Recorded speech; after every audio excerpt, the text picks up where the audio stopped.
Irmãos e irmãs, a igreja celebra hoje a memória de São Pio X, um papa muito importante para a igreja na entrada ali do ano 1900. A igreja tem sempre as suas lutas internas e externas, ao redor da fé, e foi um período difícil da igreja, do início daquilo que se chamou na teologia e na filosofia do modernismo, que é toda uma tendência, e isso sempre existe no meio de nós, de diluir a igreja, diluir a fé naquilo que é humano, tirando todo o aspecto do sobrenatural, do sagrado. Então, essa tendência de querer humanizar as coisas de um jeito que não se vê mais a Cristo. Claro que o nosso encontro com Jesus, o nosso crescimento na santidade, nos humaniza, nos torna um ser humano melhor. Mas aí nós vamos para além do humano, na santidade, na vida de virtude, até que fique claro que é Cristo que vive em nós. Então os santos e santas de Deus, todos eles, por óbvio, foram pessoas muito humanas, humanizadas, mas sobre-humanas. Os santos e santas de Deus não eram como nós, Eles foram para além de nós e dessas questões, às vezes, que vão nos amarrando e nos escravizando na vida, Cristo vivendo em uma pessoa. Então, quando a gente olha a Madre Teresa de Calcutá, aquela caridade não é mais ela, é Cristo nela. Agora, para chegar a isso, a pessoa tem que gastar toda a caridade que tem. E aí Jesus acolhe, eleva, e aí ela pode dizer como Paulo: não sou eu que vivo, Cristo que vive em mim. Quando a gente lê, Paulo, São Paulo apóstolo, o como ele foi missionário a pé naquele tempo, as aventuras de Paulo, aquele vigor físico, aquele ardor pela missão, vai ficando claro que aquilo ali não é humano, tem algo, tem alguém dentro dele. Ele gastou tudo que tinha, e aí Jesus não deixa morrer, Jesus eleva. Então isso é o nosso processo de santificação. A gente precisa gastar tudo que tem, tudo que Deus deu, tudo que nos é possível. E aí Cristo vem, acolhe e eleva. Bom, São Pio X também fez outras tantas coisas bonitas, belas e importantes, pontuais em favor da igreja, da liturgia, da administração dos sacramentos. Um grande homem que veio de uma vida muito simples, na Itália. E Deus deu à igreja esse presente, essa providência que foi o Papa Pio X. O evangelho, meus irmãos, que nós escutamos hoje, nos fala da misericórdia que supera a justiça e nos fala da nossa inveja que faz entender por injustiça a misericórdia de Deus com os outros. Então nós temos um texto aqui, Mateus capítulo 20, do 1 ao 16, que é a sequência dos evangelhos dos últimos 2 dias, que é a questão da riqueza. Não podeis servir a Deus e ao dinheiro, E aí nós ouvimos nosso Senhor depois falando, nós ouvimos na segunda-feira, como é difícil para o rico entrar no céu, o jovem rico que vai embora triste. Aí o evangelho de ontem, em verdade eu vos digo, como é difícil para um rico entrar no céu, é mais fácil o camelo entrar no buraco da agulha. Então, é nesse contexto que nós estamos. Não pode servir a Deus e o dinheiro, o jovem rico, e é mais fácil o camelo entrar no buraco da agulha do que um rico entrar no céu. Daí dentro desse contexto começam as parábolas do reino. Essa parábola está aqui e a gente precisa juntar umas pecinhas para a gente entender o que ela quer dizer, o que ela está ensinando e por que é que Jesus escolheu esta parábola para dizer e ensinar essa coisa. Então vamos lá, nós temos aqui um contexto. O contexto do trabalho, do salário, da diária dos trabalhadores. Até hoje existem as diárias. E no tempo de Jesus também, os boia-frias, vão para a praça esperar um caminhão que passa para ir carpir em algum lugar, trabalhar e ganhar por dia. E aí, num consenso, existe um valor, no caso aqui uma moedinha de prata, que ajudava a pessoa a viver uma vida de pobre. Com essa moeda de prata dava para passar a tarde, comprar pão, leite, presunto, mussarela e não mais que isso, rezar para não ficar doente. Então é a diária, o consenso do quanto vale um dia de trabalho para o mais pobre e não passar fome. Foi esta parábola que Jesus escolheu para falar de realidades espirituais como o céu, a igreja e a Eucaristia. Mas antes da gente chegar aí, nós precisamos valorizar este aspecto que o Pá está pontuando aqui. Jesus podia ter escolhido dessa vez falar de ovelha, falar de filho pródigo. Então, sempre que Jesus escolhe uma realidade humana para falar de uma realidade celeste, a gente precisa entender a realidade celeste sem desconsiderar o porquê que escolheu esta realidade humana. Então, no tempo de Jesus, haviam muitos e muitos que passavam o dia inteiro esperando uma oportunidade de trabalho e não recebiam. Por que vocês estão aí até agora sem fazer nada? Porque ninguém hoje não teve serviço. Eu vim e não tem serviço. E aí o patrão diz, ide também vós para a minha vinha. No fim do dia tem que pagar a diária. E aí ele faz justiça. Quanto vale a diária? Para o sujeito que chegou 6, 7 da manhã, começou a carpir para ele. Para o que veio meio-dia. Quanto vale a diária? A diária é uma moeda de prata. Vamos colocar aqui um valor, R$150, 80, vamos lá, R$100 para ajudar a conta, R$100. Quando chega nos últimos, que trabalharam ali, Jesus exagera as coisas, né? Contratou o sujeito às 5 da tarde, até que desce o carreador. Até que ele começou a trabalhar às 5h40, tem que parar 10 para 6, é um profundo exagero, mas vamos lá. Então, né, porque trabalhou menos, na verdade nem trabalhou, mas vamos lá, trabalhou menos. Aquele que trabalhou 1 horinha na hora de receber a diária, o patrão falou para o administrador assim, paga para esses que chegaram agora, no fim, o valor de uma diária, de um trabalhador, dá o valor, dá lá os R$100. E dá R$100 a todos. Chegou os primeiros, mas isso está injusto? Trabalhei o dia inteiro, vou levar R$100, esse aqui trabalhou 1 hora, vai levar R$100? Você nos igualou a ele, e aqui está. A gente entende que justiça, às vezes a gente metrifica a justiça pela comparação tão somente. E aí o patrão responde, eu não fui injusto com você, a gente não combinou R$100. Toma aqui R$100. E se eu quiser ser bom com esse? Por quê? O dinheiro, e aqui que está todo o contexto. Como é difícil para o rico entrar no céu. Por quê? Porque ele serve ao dinheiro. E o dinheiro tem uma lógica dentro dele. O dinheiro ele tem uma razão própria, que contraria a razão de Deus, que contraria a lógica de Deus. Qual é a razão? Qual é a lógica do dinheiro? Ora, se 10 horas, 8 horas de serviço vale R$100, quanto vale 1 hora de serviço? 10. Só que se esse patrão é justo com esse último e faz as contas, a diária é tanto, mas você trabalhou tanto, R$10. Esta justiça não preenche a medida da dignidade humana. Como é que um trabalhador volta no fim do dia para casa com 10 conto?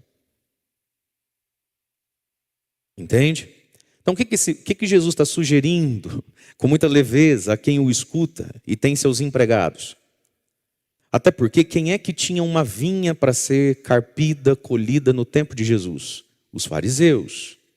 E os fariseus eram extremamente religiosos, né, cumpridores dos preceitos, do culto, mas eram extremamente ricos, mas serviam ao dinheiro. Então no fim do dia, o fariseu, quantas vezes o fariseu contratou tantas pessoas para trabalhar o dia todo, mas deu meio-dia, ele falou, ih, não vai terminar hoje, né?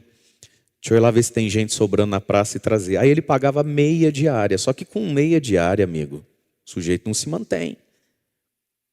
E você é tão rico, você não pode ser mais do que justo, você não pode ser nobre, misericordioso. Meus irmãos, alguns de nós somos pessoas boas, somos pessoas corretas, somos pessoas puras, mas quando o assunto é o dinheiro, quem nos rege não é Deus, é o dinheiro. E o dinheiro diz que é injusto dar uma diária para quem chegou às 2 da tarde. Mas Deus diz que quem chegou às 2 da tarde tem a necessidade de quem chegou às 8 da manhã. Tem criança em casa igual quem chegou às 8 da manhã. E se você for justo com quem chegou cedo e misericordioso com quem chegou tarde, olha, você não vai ficar pobre. Não vai te faltar. Porque você é o dono da vinha, amigo. Quanto você está colhendo nisso aí? Entende isso? Então, aqui tem uma realidade das relações de trabalho. A justiça nunca pode ser injustiça. Agora, misericórdia não faz a justiça ser injustiça. Eu não estou sendo injusto com você. Eu estou sendo misericordioso com ele. Mas aí entra algo em nós, da nossa ignorância e dos nossos afetos. Parece que Deus só é justo comigo quando eu, que sou bom com ele, vivo melhor que você que vive no pecado. Senão Deus está sendo injusto comigo. E Deus não está sendo injusto com ninguém. Eu não estou sendo injusto com você. Pega o que a gente combinou e vai viver tua vida. Porque com algumas pessoas eu quero ser misericordioso. Mas nós sentimos muitas vezes, meus queridos, a misericórdia de Deus com o outro como uma injustiça contra mim. Então agora vamos para as realidades celestes. Quem são os trabalhadores da primeira hora? São os judeus, que desde cedo já acordam filhos de Abraão. Desde cedo entram na vida com a lei de Moisés. Desde as 6 da manhã, desde pequenininho, o menininho sabe como é que é a vida, os 10 mandamentos e tudo mais. Quem são os trabalhadores das 2 da tarde, 3 da tarde, 5 da tarde? São os pagãos, somos nós. Então, esse evangelho está escrito aqui, ali por volta do ano 60, até mesmo o ano 70. Jesus já tinha ido para o céu há quase 40 anos. Alguns apóstolos já tinham morrido. E existe uma primeira comunidade cristã, ao qual São Mateus escreve como um grande pastor e catequista, que vivia qual o problema? Isso está lá, por exemplo, na carta de São Tiago, isso está em algumas cartas de Pedro, de São Paulo aos Gálatas, os judaizantes, ou seja, aqueles que se convertem a Cristo, né, com seus 30, 40, 50 anos de idade, mas ele desde sempre é uma pessoa religiosa. Porque ele chegou em Jesus porque nasceu no berço judaico. E dentro da comunidade tem quem?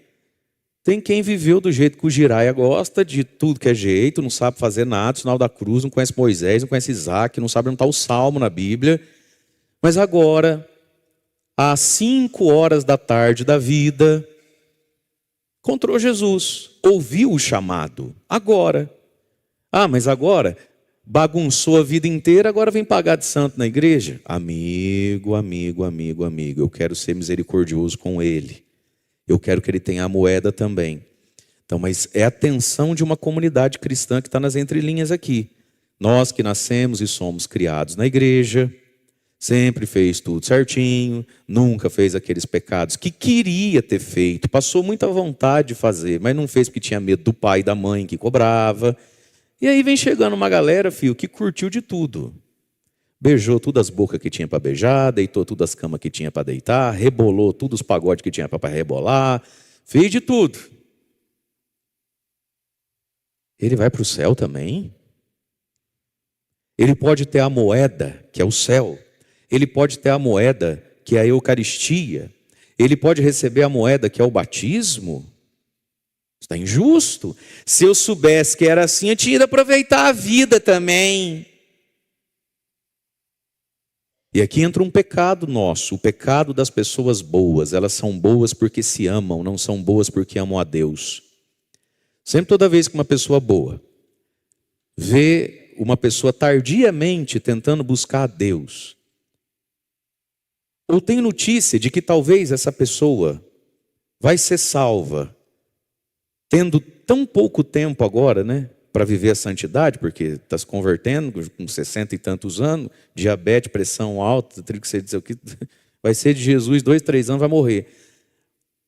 Aí os bons da igreja acham isso tão injusto e dizem assim, mas se eu soubesse que é assim, que era assim, eu tinha ido aproveitar. E esse pensamento, meus irmãos, nos coloca no pecado, tanto quanto a cama do motel. E esse pensamento nos coloca no pecado, tanto quanto a droga, o álcool, o adultério, a bagunça, o roubo. Nós precisamos resolver em nós se nós somos bons, porque queremos fazer um bom negócio para nós. Ou se nós somos bons porque nós amamos o patrão, que é Deus. Nós precisamos resolver isso dentro de nós. Segundo aspecto aqui então do texto, né?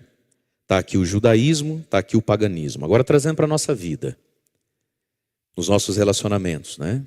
Alguns de nós, desde cedo, ouvimos uma voz que nos convidou. Vai para a minha vinha, vai para a igreja, vai para o reino. Vai viver a vida a partir disso aqui, e não a partir do eu acho, eu penso, a Tati, a Pati, a Nath, a Rafa falou assim, mãe. E que graça ter escutado isso muito cedo. Porque, meu irmão, minha irmã, Não pense você que quem escutou isso muito tarde, antes de escutar, viveu bem. E geralmente as pessoas que escutam isso muito tarde, se quebraram por inteiras, se feriram por inteiras. Não se iluda com as coisas. O pecado deixa marca, o pecado deixa apego. Entende isso? E o pecado rouba de nós a oportunidade de experimentar as verdadeiras alegrias e fazer o bem. Então, esses aqui que estão recebendo misericórdia ao fim do dia, não tiveram a graça de gastar e dar a vida pelo bem, pela verdade, pela beleza, por Deus, pela vinha, pelo que eles não têm parte nisso. Não têm parte nessa construção. Entende isso? Então, nosso santuário vai ficar pronto depois de alguns anos e milhões, e todo mundo pode entrar dentro dele. Não vai ter ninguém na porta falando assim, mas você comprou as cartelas de 2021? É você que está nessa, desde sempre, vai sentar no banco da igreja, do seu lado senta alguém que nem uma moeda na coleta colocou. Mas você fala, mas isso está injusto. O sujeito chega agora, esse povo vem lá, não sei de onde, fica aqui entrando, tirando foto com o nosso padre. Hã? E a gente esquece da honra de ter parte no alicerce, no ferro, na pedra e no primeiro tijolo. Então tem algo em nós, meus irmãos, a ser curado. A incompreensão da misericórdia e a inveja da graça alheia. Amigo, se eu quero ser bom com ele, você está com inveja? Jesus está falando, você está com inveja porque eu estou sendo bom, porque você não consegue ser bom? Porque você no meu lugar, se pudesse dar misericórdia, escolheria dar uma porretada nele? Então nós vamos resolver essa nossa inveja, né, dentro de nós. Mas aqui, meus irmãos, na nossa vida moral, na nossa vida espiritual e na nossa vida comunitária, existem pessoas que vão ouvir esse chamado, essa coisa pega na pessoa tardiamente. Felizes os que escutam desde cedo. Não vai fazer um monte de besteira, mas não só isso, também isso e mais que isso. Vai poder ter parte na vinha, cooperar com o reino. E isso é uma graça. É uma graça olhar para a vinha de Deus e dizer, eu tenho parte. Eu tenho mérito, se é que a gente pode colocar dessa forma, ao invés disso ser só pura misericórdia na minha vida. Agora, meus amados, essa é uma visão de fé da vida, é uma visão de fé de mim mesmo, é uma visão de fé das coisas, e é uma visão de fé e de amor quando penso em Deus. Senão, nós ficamos na igreja nesse estado de azedume. Nós ficamos na igreja nesse estado de fechamento, que está vendo que a vinha não tem trabalhador suficiente, mas não acha certo incluir como trabalhador, porque não está aqui desde sempre. Mas se ficarmos só nós, que estamos nessa desde as 6 da manhã, o reino não acontece. Nós olharmos a nossa paróquia, a nossa comunidade, fôssemos só os das 6 da manhã, o reino não acontece. Cheguei aqui há 12 anos atrás, fosse só trabalhando nessa vinha eu e quem estava dentro dos processos há 12 anos atrás, o trigo ia se perder. A uva ia apodrecer no pé, ninguém ia colher isso. E muita coisa nem plantada teria. Então pessoas vão vindo, pessoas vão chegando. E nós precisamos curar dentro de nós esse negócio. Ah, mas se eu soubesse, eu tinha ido aproveitar também. Então, desculpa, querido. Você não encontrou Jesus ainda, tanto quanto quem está lá fora ainda não encontrou. Bate no peito assim comigo. Fala, por que eu vim hoje? Eu podia ter ficado dormindo, gente. Ah, meu Deus. E a moeda de prata, meus irmãos. O céu, a Eucaristia, o batismo que dá acesso à Eucaristia. E Jesus que passa dizendo, ide também vós para a minha vinha. Agora vem aqui uma outra graça. A graça de quem não entrou na vinha até hoje. Tomar posse disso e parar de dizer, mas eu estou velho, mas agora não adianta mais. Com que cara que eu vou lá? Porque pessoas vão dizer para você, agora quer pagar de santa, né? Assim? E você sabe que esses dias eu ouvi algo mais ou menos assim de uma mocinha, adolescente, ela tem 15 anos. 14 para 15 anos. E aprontou já, hein, gente? Porque hoje em dia você sabe, né? Essa molecada com 14, 15 anos já fez o que você foi fazer aos 37. Rapaz do céu. Aí, padre, é tão difícil. Porque a amiga da gente chega e fala assim, ai, agora tudo esse negócio de igreja. Pensa que eu não sei tudo que você já fez. Agora quer pagar de santa. Gente, 15 anos de idade. Até matematicamente falando. Com 15 anos, ela começou a aprontar com quanto? Você pensou 13, iludido. Hoje em dia? Com 10 anos, filho, já tinha sido efetivada, já 11, a coisa está complicada. Mas vamos lá. 12. Então, dos 12 ao 15, ela tem segredinhos, ela tem coisinhas que a amiga fala, agora quer pagar de santo. Então, vamos lá, dos 12 ao 15. Gente, na ponta do lápis, hoje em dia, essa é uma mocinha assim, Deus abençoe, ela vai morrer com quanto? 90. 85. Hoje em dia, todo mundo vai longe. Fala para quem está falando assim, você vai me aguentar muito mais do que você estava achando lá no começo. Meu filho.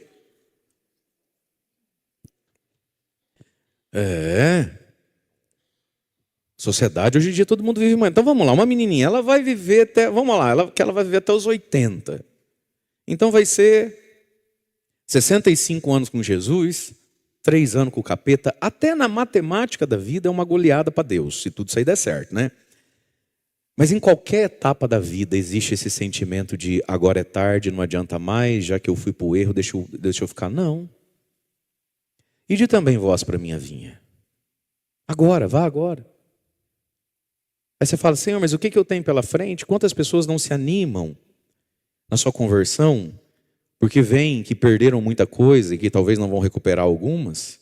Aí a pessoa resolve ficar no colo do demônio. Não é?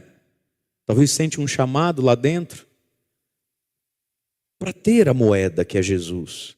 Mas fala, mas agora eu já casei, descasei 2 vezes, o que eu vou fazer? Ide também vós para a minha vinha. Ide também vós para a minha vinha. Agora, não é para entrar na vinha e ficar sentado, igual estava sentado lá na praça. A gente vem do jeito que a gente está, mas vem para mudar. Esse é o ponto. Deus aceita todos, mas não aceita tudo. Na igreja pode todos, mas não pode tudo. Então vem, com erros, com fracassos. Vem sabedor de que algumas coisas não serão recuperadas mais, porque já foi, já passou. Tem erro que vai cobrar a conta e a consequência pela vida toda. Mas vem, vinde também vós para a minha vinha. E fazer o que na vinha? Trabalhar. Trabalhar o quê? Primeiro, eu mesmo. Eu preciso me trabalhar na vinha. Senão eu sou o desempregado lá de fora. Me trabalhar na vinha. O que tem em mim para ser trabalhado? Plantado, podado e colhido. Aí eu preciso me dispor diante de Jesus. Eu preciso me trabalhar na vinha que é a igreja. Porque eu também sou vinha, eu também sou plantio dele. E trabalhar para a vinha. E aí a gente faz 2 coisas ao mesmo tempo. Enquanto trabalha a si mesmo, trabalha para os outros. Enquanto trabalho em mim mesmo, trabalho para Cristo. Mas que cansativo, é muito trabalho, né? Mas tem um pagamento. A moeda. O batismo. Que a grande maioria de nós já recebeu e nos dá a graça de poder dizer para todo mundo, para o capeta, para o céu e até para o IBGE, eu sou católico.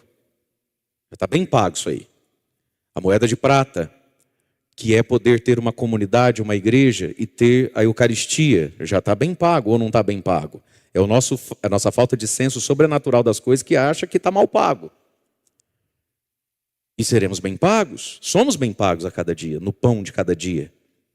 E seremos bem pagos um dia com o céu. Agora, tudo isso começa quando? Começa quando eu escutei o chamado. E a gente não pode ter essa aposta temerária na misericórdia de Deus, de olhar para o relógio da vida e falar, mas está cedo ainda, né? Deixa eu curtir mais um pouquinho. Não sei se mais tarde você escuta dentro de você o mesmo apelo. Muitas pessoas, meus irmãos, deixaram para depois uma inteireza maior e hoje não conseguem nada. Entende isso? Estamos na Quaresma de São Miguel, tem a penitência da Quaresma de São Miguel. E você sabe que domingo não é dia de penitência. Ainda mais domingo passado, que além de ser domingo era solenidade. E, nossa Senhora, então era o dia, meu filho, que podia tudo. Aí a pessoa quer saber se domingo que passou, padre, mas é domingo, precisa fazer a penitência da Quaresma de São Miguel? Precisar, não precisa, mas se você consegue, mantenha. Até porque tem pessoas que se falar assim, mas hoje é domingo, né? Vou quebrar minha penitência, então hoje eu vou tomar minha cerveja. Vou comer a carne, vou comer o doce, sei lá, o sorvete. Meu amigo, hoje já é quarta-feira, você não voltou para a penitência. Tem gente que não pode parar esse caminho, não. Não é assim? Tem gente que, vai até o fim, não dá trégua para você mesmo. Aí cada um sabe de si, né, meus amados? Mas, queridos, vamos pedir hoje, pela intercessão de São José, agora no momento da nossa prece, né, da nossa oração, e depois, após a comunhão, a gente vai fazer a oração de São Miguel. Pedir essa graça de compreender o que é justiça, o que é misericórdia, curar em nós a inveja, né? E pedir a Deus um senso sobrenatural, o olhar da fé para nós que já estamos na vinha.